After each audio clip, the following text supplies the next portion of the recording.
Bab 886. Tidak dapat diduga. Erik berjarak 80 mil dari sini, dia berada di sebuah lereng gunung.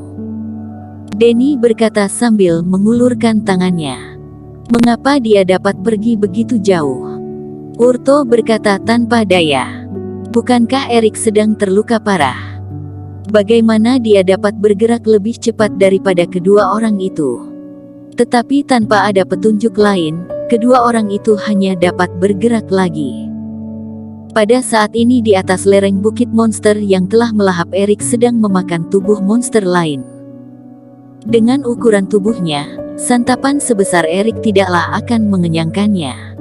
Namun tiba-tiba muncul bayangan gelap bertiup di udara yang membuat ekspresi monster itu tiba-tiba berubah. Dia pun meninggalkan makanannya, segera berlari menuju gunung. Kemudian bayangan gelap yang ada di udara itu tampak membesar, menyelimuti monster itu, lalu tampak ada cakar yang muncul. Monster itu pun berteriak, tubuhnya tertusuk, dia segera tertangkap. Elang besar itu berkicau, melebarkan sayapnya, kemudian terbang menjauh dari sana. Setelah beberapa saat kemudian, Urto dan yang lainnya pun tiba di tempat itu. Begitu sadar bahwa terdapat darah segar di atas tanah, Urto pun segera mendekat, lalu mencoleknya. Ini bukanlah darah Erik, namun ini adalah darah segar monster. Sial, sebenarnya Erik berada di mana? Handi mengertakkan giginya. Kedua pria itu telah begitu banyak menggunakan kerohaniannya untuk dapat tiba di sini, namun mereka masih belum berhasil menemukan keberadaan Erik juga. Jika Erik bersembunyi, maka mereka masih dapat memiliki cara lain untuk memaksanya keluar, namun saat ini lokasinya selalu berpindah-pindah. Putra Suci. Urto tampak tidak berdaya. Kali ini, dia bahkan sudah malas untuk berkata. Denny pun sudah tahu bahwa dia ingin dirinya meramal lagi. Saat ini Erik berjarak 500 km dari sini, dia berada di atas pohon besar. Denny berkata, "Bagaimana mungkin? Putra Suci, apakah kamu yakin? Bagaimana mungkin Erik dapat terbang sejauh 500 mil dalam sekejap?" Urto dan Handi seolah hampir akan dibuat gila. Mengapa sungguh sulit untuk menangkap Erik yang sedang terluka parah? Dalam beberapa waktu dia semakin jauh beberapa ratus mil, lalu kemudian semakin jauh ratusan mil lagi. Apakah dia ini benar-benar dapat terbang? Kalian berdua, apakah kalian sedang meragukan nama baik keluarga Pu? Denny yang awalnya tersenyum, tiba-tiba tampak menjadi dingin. Urto sadar bahwa dia telah mengucapkan kata-kata yang salah, sehingga dia pun merasa gugup. Tanpa perlu melihat ekspresi Denny, tapi dengan status keluarga Pu pada sekte Wendao, mereka seharusnya tidak perlu untuk berlaku ramah dengan keluarga Feng. Putra Suci, tenanglah, ini adalah salahku. Kali ini aku ingin mendapat ramalanmu lagi, aku akan membayarnya 2 kali lipat. Urto menghela napas. Apakah kita masih akan mengejarnya? Handi sudah mulai ingin menyerah.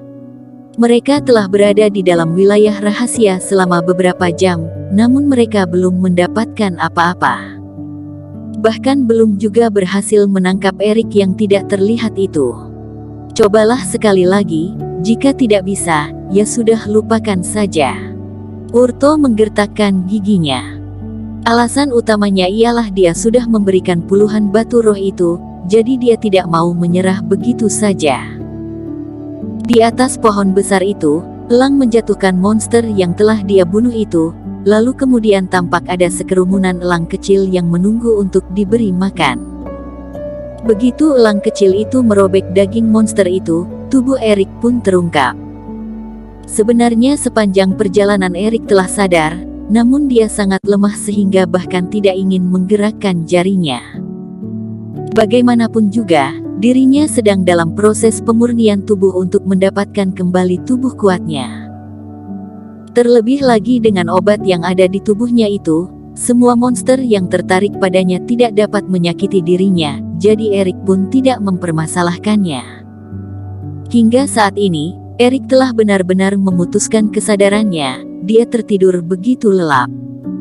Beberapa elang kecil tidak dapat menggigit makanan seperti itu, sehingga mereka mengangkat kepala mereka, mengeluh kepada sang ibu.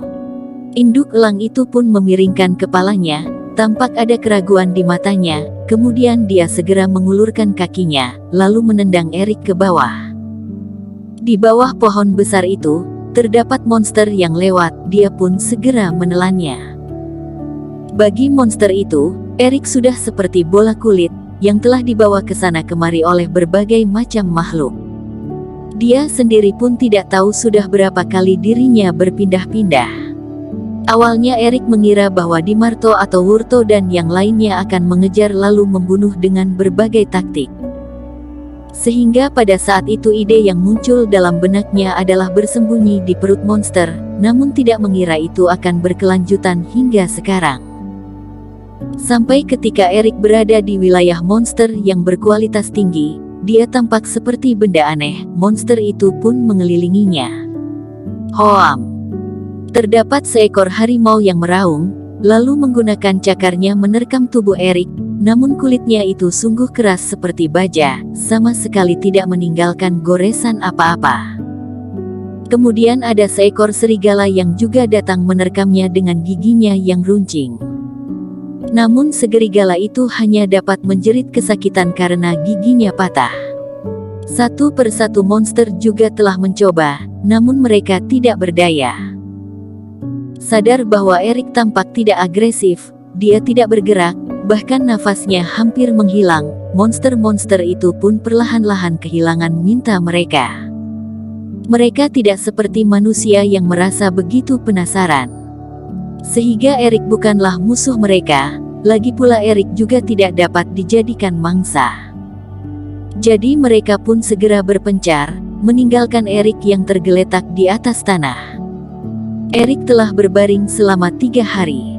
4 hari yang lalu, Wurto dan Handi telah menyerah untuk mengejarnya. Mereka telah memberikan ratusan batu roh kepada Denny, namun pada akhirnya Erik selalu lebih cepat 1 langkah dari mereka. Mereka hampir dibuat gila, sehingga pada akhirnya mereka tidak punya pilihan selain menyerah. Dari awal sampai akhir, mereka masih tidak bisa mengerti bagaimana Erik dapat melarikan diri dengan begitu cepat, pergerakannya juga itu tidak dapat ditebak dan berlangsung terus-menerus. Itu sungguh luar biasa. Kedua putra suci dari keluarga Feng dan keluarga Cao itu memiliki banyak kekayaan. Jika mereka menyerah begitu saja, Denny pun merasa sungguh sangat disayangkan. Namun dia tetap mengikuti kedua orang itu, karena dengan begitu mungkin masih ada peluang untuk mendapatkan uang mereka.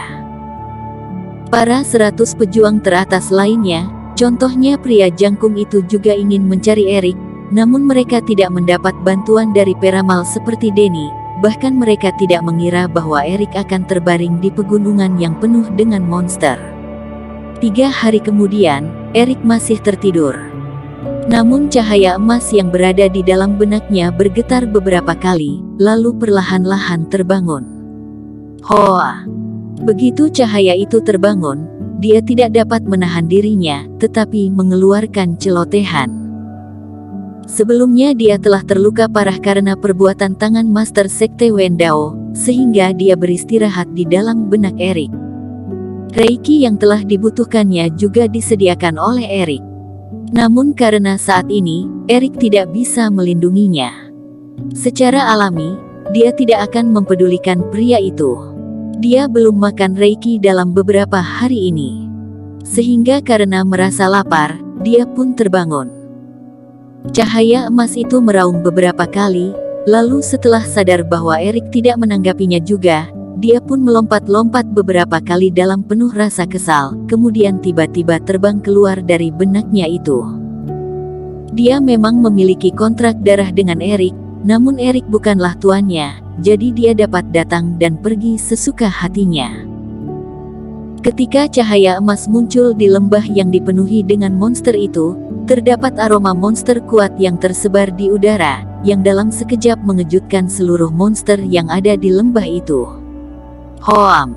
Terdengar deruan besar yang membuat tanah bergetar. Monster kuat yang tak terhitung jumlahnya itu merasakan dapat aromanya, segera mengejarnya.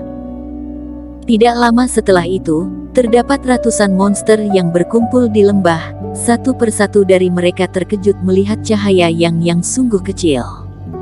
Mereka seolah tidak percaya. Apakah benda kecil seperti ini dapat membuat getaran kuat seperti tadi? Seekor beruang besar dengan penuh keberanian melangkah maju, memiringkan kepalanya, kemudian menatap cahaya itu, lalu mengeluarkan suara gemuruh. Setelah itu, ratusan monster itu meraung, suara mereka begitu nyaring dan nafas mereka bergejolak. Pemandangan seperti ini sungguh menakutkan. Jika Erik sadar pada saat ini, maka dia pasti akan gemetar ketakutan. Bersambung. Terima kasih telah menonton video ini sampai akhir. Jangan lupa subscribe dan nantikan kisah episode selanjutnya hanya di Novel Story. Salam.